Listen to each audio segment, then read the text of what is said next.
Well, I think what I'd like to do now is just give you a little bit of brief about what I thought was going to happen this weekend in the semi-finals. And I think in terms of the game style and the strategies that applied in the two test matches. Firstly, what was vital was that France had a really good line-out. I mean, their line-out has been one of the key elements. They've got Yashvili, who's a great tactical kicker. And the base of their game was rounded on the fact that they wanted to win line-out ball, play from set piece to set piece. They back their scrum. They've got a very short front row in Nicolas Mas and Poo. And Servat obviously as a hooker, very short.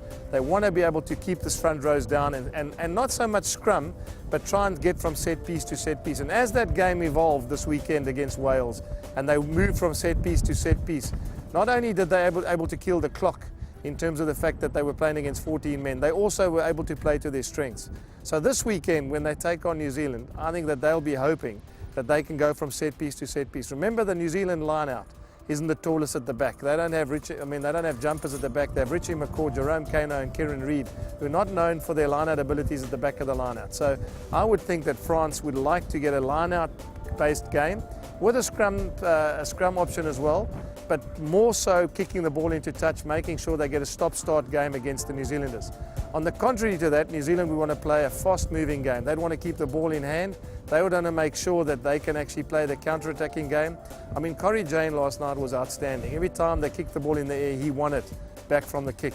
So you would find that they won't be too nervous about receiving kicks from Yashvili, but when they do get the ball, they'd like to play from broken play. They'd like to set up a few phases, and they'd like to make sure that they can keep the ball in hand.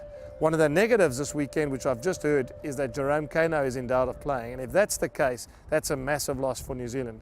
Not that I think that's going to make any difference to the result, because Victor Vito will come in and he's as powerful a runner with the ball. He's as abrasive at the breakdown and as abrasive in defence as Jerome Kano has been on this campaign.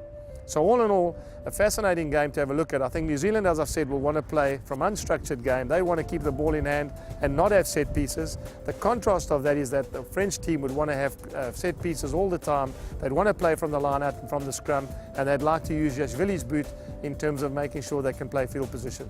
An interesting test match to watch out for this weekend, but let's not forget a repeat of 1987's final, and everyone in New Zealand can't wait to be part of history again. 24 years has been a long time for these Kiwis to wait.